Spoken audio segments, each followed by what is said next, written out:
Okay, hopefully this is a pretty secure spot. Where was I? Oh, yes. Principle 7 Gender. Gender isn't everything. Everything has its masculine and feminine principles. Gender manifests on all planes, the Kabbalion. The principle of gender manifests across the great mental, spiritual, and physical planes. It manifests as sex on the physical plane. Gender is the generative slash creative principle.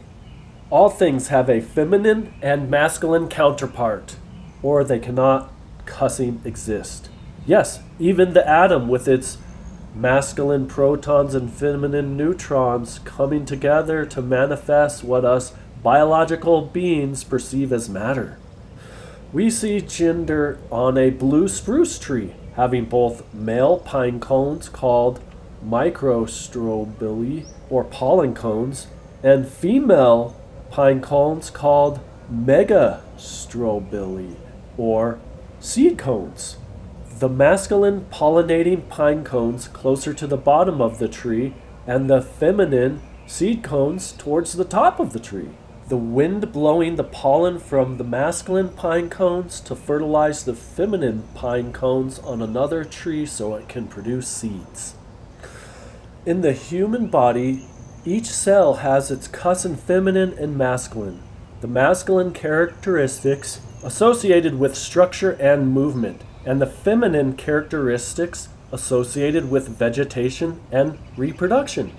Just like you humans, us big feet have our brains, with a line separating the left hemisphere and the right hemisphere. The left hemisphere being masculine and the right hemisphere being feminine. The left brain is the intellectual, mathematical side. The right brain is the artistic, emotional side. Bigfoot cussing cautions you humans. The gender principle has no reference to the degrading, lustful inversions slash perversions you cussin humans use socially and in culture. This is a prostitution of the great principle of gender. So in order for anything to manifest, it must have the merging of the feminine and the masculine.